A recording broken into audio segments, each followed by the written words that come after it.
I'm the developer of menuBUS, and I've just put out version 2. And I thought it might be a good thing to go through some of the new features of version 2. Also, just to highlight a few of the changes. Some things have moved places, so alright, so let's just dive in here. So this is the new layout of the app. You can see that things are sort of more clearly labeled. You've got individual sections. What used to be multiple different sections is now quite simply, you've got bus, which is this fella here, and you've got presets. So I'm starting out with a blank preset for now, and I'll just run through and build a preset that I would normally use for monitoring through my monitors. So we'll start with adding a plugin. It's going to go off screen here for a second. I'm going to add in the SonarWorks plugin. So this is for treating my room, the main speakers. Now I also like to add in the cool thing now with menuBUS 2, and this is something you couldn't do in menuBUS 1, is that you can now add in an audio splitter. Now this can be routed to any output of your choosing.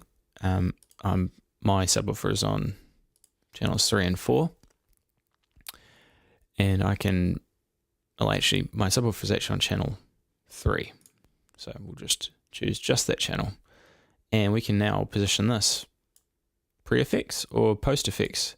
I think the logical thing, so now I've got a subwoofer output going to output 3. Now I can add in my, well, whatever plugin I'd like to have here. We'll go for this fella here, and I can come in here now and add in my low pass.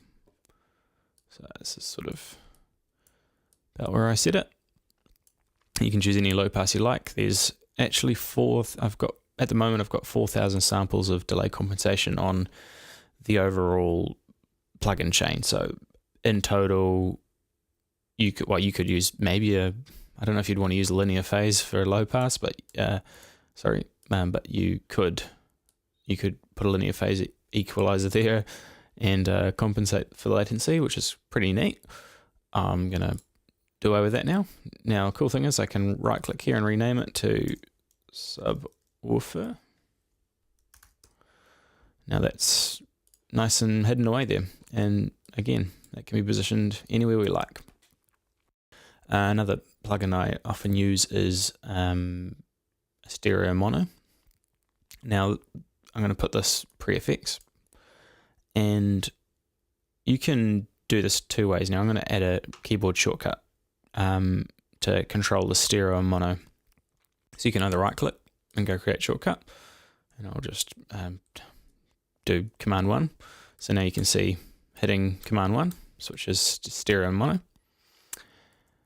And I can also add in a shortcut to bypass plugins as well. Now this one's a little bit more hidden away because it's not really a good place to put this dialog. But if you hold down Option and you click on basically any button, a little shortcut button pops up, and I can now assign a shortcut to this bypass button. So there we go. So now hitting command 2, you can see there I'm bypassing that plugin, and that is happening anywhere. As you can see, when I hit command 2, a little highlight happens up here in the top of the menu bar, which is quite neat. And the same thing can be said for opening and closing plugins. Now, in this case, because I've got a menu here already, I've got a little create shortcut button there as well. So that can be command 4. Now that opens and closes that window. Again, anywhere I am, just opens and closes. All right, now a few more features. We have, so we've got the audio splitter. We've shown stereo mono. There's now a trim plugin. This used to be, the trim plugin used to be hidden away. It wasn't totally obvious what the trim plugin was meant for. Like, was it assigned to a preset? I don't know. Was was the trim applying to everything? It wasn't very obvious, and in fact I can't even remember what it was doing, but now it's much more obvious. Everything that's in this bus graph changes with a preset. So I'm going to create a preset now and call this eggs. It's the name of my monitors.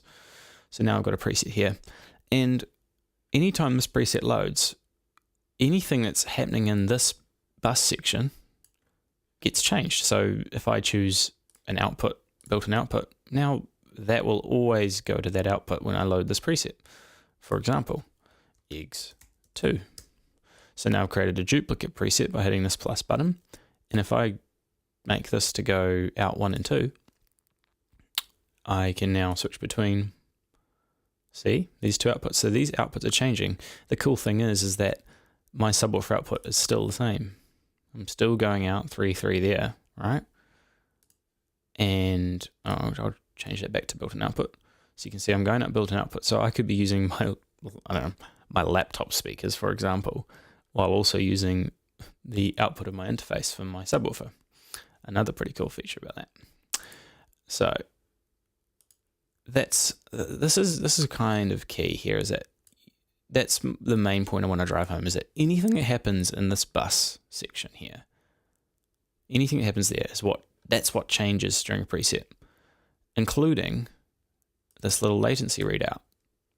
You basically have low latency, normal latency, and high latency, and as you can see, the latency readout changes. Now this latency is the combined latency of the plugins, including any buffer that I'm putting with menuBUS to make sure you're getting the best quality audio. So low latency, I think it's 64 samples.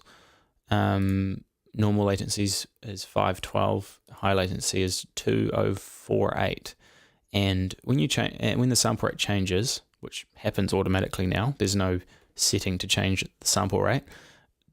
It should just change when an application decides to change the sample rate. So if you load up a session that's at 96 kilohertz, menuBUS will just change to that sample rate. And in that case, the buffer size does change. So in the case of, say, going from a 64, like a low latency 64 sample buffer size at 44 kilohertz, which we're at now, and if I change to a higher sample rate, anything over 88.2 kilohertz, my buffer size is double. So 64 samples becomes 128, 512 becomes 1024, etc. So the reason for doing that is just to try to make sure you're getting the best quality audio without any compromises. Still, you've got to realize that when you're at higher sample rates, you've got putting a lot more pressure on the system, and it makes sense in that case to have a little bit more leeway here. And I manage that for you. Now reordering is another thing. So you've seen here, I've been moving these around. So these sections can now be reordered, and everything inside, apart from the output here, can be reordered. The same is true for anything in, I'll just put a random plugin here. What am I doing? This makes no sense to do that, but let's just do that. So I can now reorder everything in here and everything in here. Blah, blah, blah. I can add in stereo mono. This here is its own little mini plugin chain. And all of these you can expand to an infinite amount. Now, in the presets, what changes do we have? We have, you can now select, your launch preset. You can create a shortcut, just like you could with the plugins. You can either option click to create a shortcut, or you can, use the menu. You can now export your presets. So this has been a highly requested feature, to export your presets. So you can either export a single preset by clicking there, or you can go into this little menu here and you can import presets. It can be one preset, it can be 20 presets. You can export them all, or delete them all, just to clear them out on purpose, because the previous one sort of had a lot of stuff, and now it's just a bit more easier. So you can contact me here and read the FAQ updates. This is a new feature of you can automatically download and install updates now. So the way that works is that if I release an update and music isn't playing, no audio is passing through menuBUS, I'll download that update and install it, restart menuBUS, and then you're on the latest build. You don't have to do that. You can do it the normal way of checking for updates, and an update thing will pop up, but some people might like to just always be on the latest and not have to think about it. Subscribing to beta builds gives you access to sort of my latest builds. In the past, I release a lot of those builds, but I'm hoping with this version we're not going to need to do so many builds. And the rest is pretty obvious. Now launching at login, now that actually changes the system preferences. It used to be a bit more complicated what I was doing, but now it's much more simple. By clicking that, you're basically going into I'll find the window and show you login items and setting that. So you can go here, launch login, and there you go. menuBUS Pro shows up there.